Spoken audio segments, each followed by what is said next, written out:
Hi, I'm Eric Blackburn, and this is my AEP 858 Mod 17 wrap-up video. If I look at, or I created this graphic to show, we could pass out with all new staff. It shows that the process is to collect data, analyze, and then make change. We would gather data, administer assessments and surveys, examine that for trends, patterns, and discuss results, and finally we would formulate a plan for the future and start implementing changes. I figure this is a small graphic that could be used to show others that we're doing. We could post it around the school, things of that nature.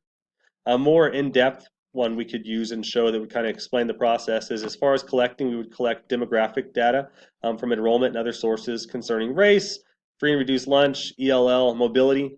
Are students moving to schools often, as that makes a difference? We could also show graduation rate. We would administer assessments such as the DIBELS, Ames Web, SRI, SMI, end of unit tests, state assessments, things of that nature. We could also administer surveys. We could gather perception data from parents, students, staff, and community members.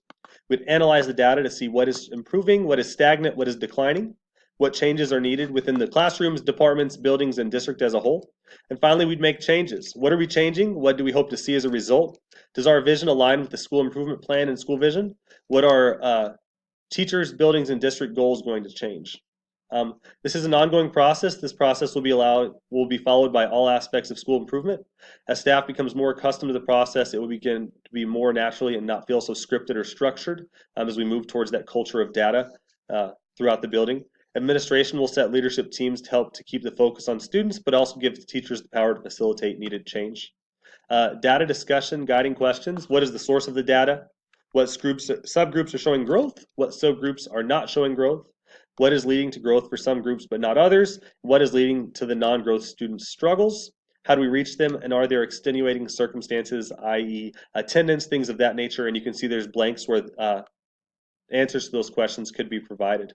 As this relates to the big ideas of the course, I would say it's a constantly needing to update data, analyze and respond to what's occurring in the district. Without data, how can we really analyze what we're doing and provide real concrete proof or evidence that what we're doing is what needs to be done? This could be used to encourage further use of data throughout the district and building.